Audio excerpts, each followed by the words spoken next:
Welcome forward here with an eternal career. We're in chapter 8, Where is God? The opening quote reads, "Do not seek him, see him." End of quote.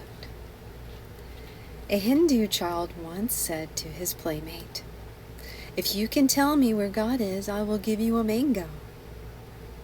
The playmate replied, "If you can tell me where God is not, I will give you 2 mangoes.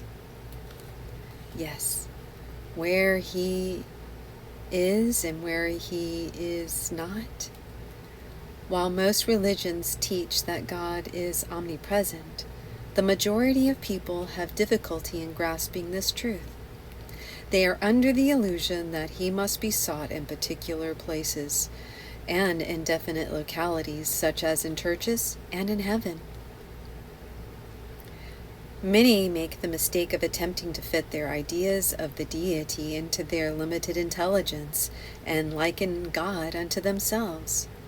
They ascribe him to hands, feet, face, senses, and emotions, and assume that he is local and individual. The majority are unable to realize his ever-present nearness, but believe he is remote and separate from the universe, inaccessible, and only to be approached by those intermediaries. Yet Jesus, who knew the Father, has told us that God is Spirit. Spirit fills all infinitude, is holy and completely present everywhere, and cannot be divided into segments, nor its spirit relegated to some part of the universe and excluded from others. God is pure intelligence or spirit, the primordial essence of all things, the eternal basis of all forms. God is everything there is, seen and unseen, manifest and unmanifested, for nothing is lifeless but endowed by varying degrees of intelligence, spirit, or God. What is his relation to the universe? Deity and nature are counterparts. The phenomenal world is the body of God, just as the physical form is the body of man. Just as man's spirit animates all parts of the corporeal body, so does infinite spirit animate all his creations. However, the objective universe is God no more than the corporeal body is man. God is in everything, yet all these things are not God. God is in me, but I am not God. Is God with form, or is he formless? God is both with form and without form. God is one, but becomes many, and is consistently projecting himself into all manner of forms. Forms are superimposed upon spirit and change continually, while God or spirit remains forever the same. God creates by thought, and the universe is filled with creations which form his parts. All things in reality the same substance with different rates of vibration. Seen subjectively, there is unity. Beheld objectively, there is multiplicity. Is it possible to see God, and what is meant by seeing him? Is he perceived or conceived? Never can God be seen with the physical eyes, but only with the eyes of the soul. Never can the architect of the universe be seen sitting on some planet, sun, cloud, throne, or mountain. The only necessary qualifications to behold him is to be pure in heart. He whose spiritual eyes are open sees God in all existing things. Those who have difficulty seeing God should begin by looking for him in a man at his best. It is there we receive the clearest revelation or revelation. Every man is God made flesh. He dwells equally in all men, the humblest as well as the greatest, be he man or angel, saint or sinner. God dwells on earth as well as in heaven. He mingles with man and in men on the battlefield, the home, and on the street, in the marketplace and in the mosque. Man is never out of the sight of God. How can we know God? God and truth are inseparable, and our knowledge of the one increases our knowledge of the other. Knowing God is the most important truth to be known, and a truth understanding of Him is found within oneself.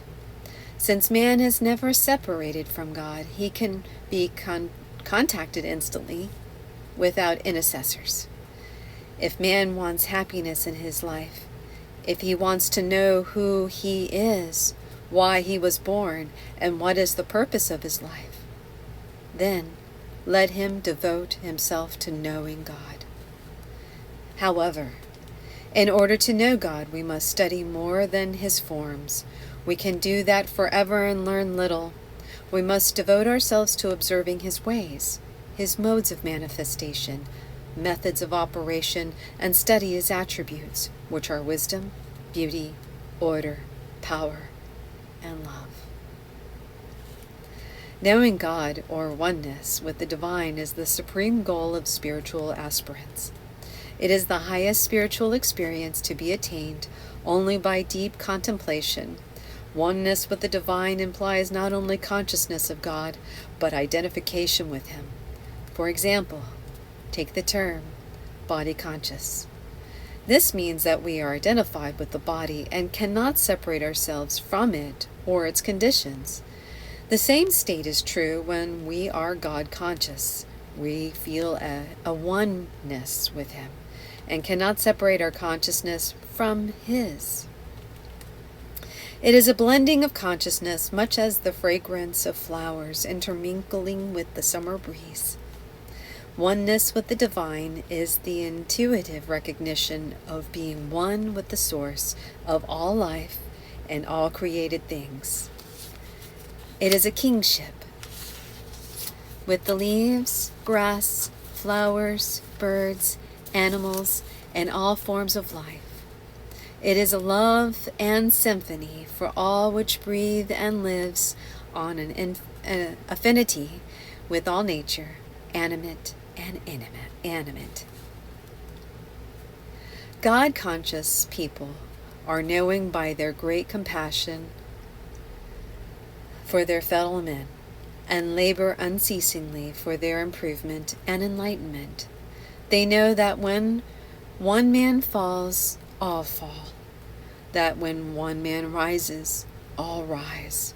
As all share the one life, for each is bound to every living being and everything by an unbreakable bonds. Only those who are yet unaware of their relationship to God and His creations ever injure or exploit their brothers. Those who enslave and degrade others wind up becoming enslaved and degraded themselves. This is true of both nations and individuals who hold people in bondage. Many people are unable to see God in men, particularly in the unfortunate members of His family, such as the criminal and the depraved. Nevertheless, despite the repellent exterior, God dwells in them too. Otherwise, they could not resist or exist. Since God dwells in all, there is good in all. The so-called good people who attempt to exterminate the so-called bad people end up by becoming like bad people. They should instead look for the good, or the God, which is in them, and appeal to it. The Spirit will respond. Jesus healed and reformed men because He saw them as perfect expressions of the Father.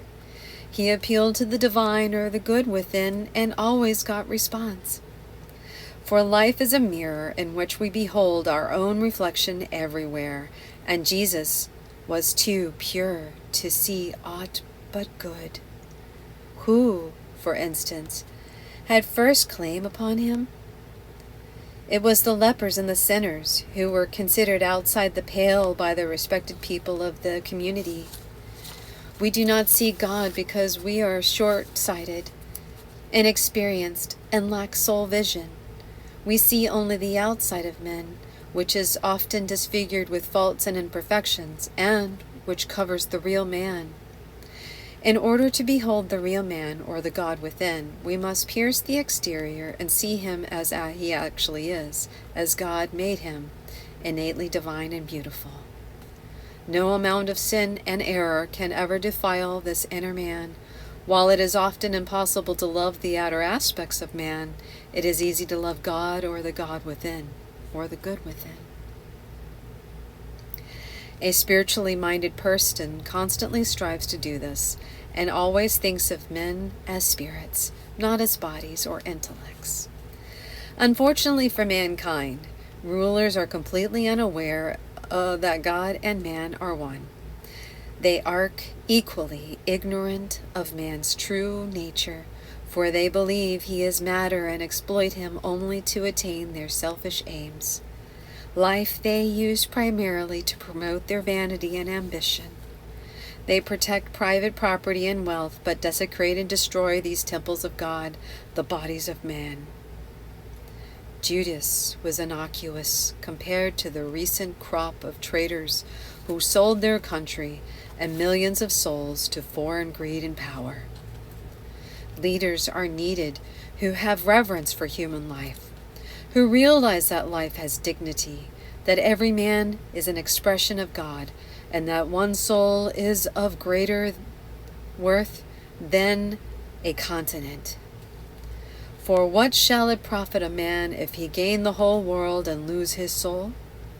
The first consideration of any government should be this: to safeguard human life and not to protect territory. While millions are slaughtered for the multiplication of wealth and the acquisition of real estate, rulers are guilty of treason against God and man. Those who profess to love God and hate men are liars and traitors. The masses need to be dehypnotized to regain their usurped rights. For no man shall rule by divine right, but only by the consent of the governed.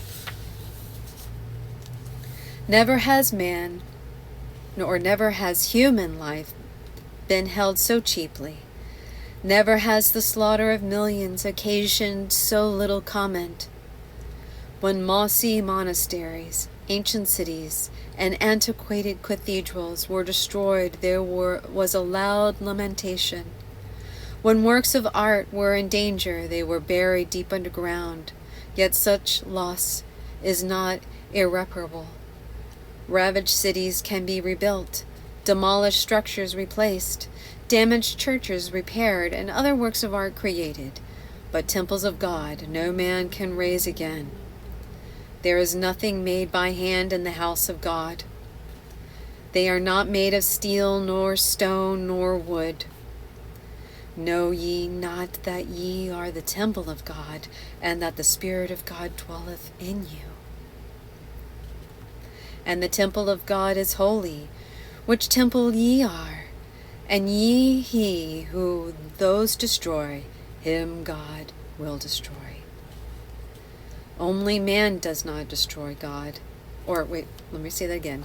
Only man does not trust God. All other forms of life trust God implicitly to supply their every need. But man with his superior ideas believe the Creator is incapable of providing for him. Man in his folly trusts too much in material wealth, and little does he know how unstable it is. What is his today? What is his today is another's tomorrow. Those who know God depend upon him as their source of life, love, health, knowledge, and supply and power. They know nothing can ever separate them from the infinite. Those who know him never put a limit to his infinitude. To them, God is not a matter of opinion. He is. He is boundless love, beyond the grasp of intellect. He alone knows. He alone understands his mysteries, to whom God in his infinite mercy reveals himself. When man, as man, realizes him, the gates to infinite knowledge open. When a man attains enlightenment, he knows for certain that he is in God and that God is in him. The mystery of this world and the next are open books to him. Do not seek him. See him everywhere? Everywhere. And thus ends chapter 8. The next chapter is entitled Accidents.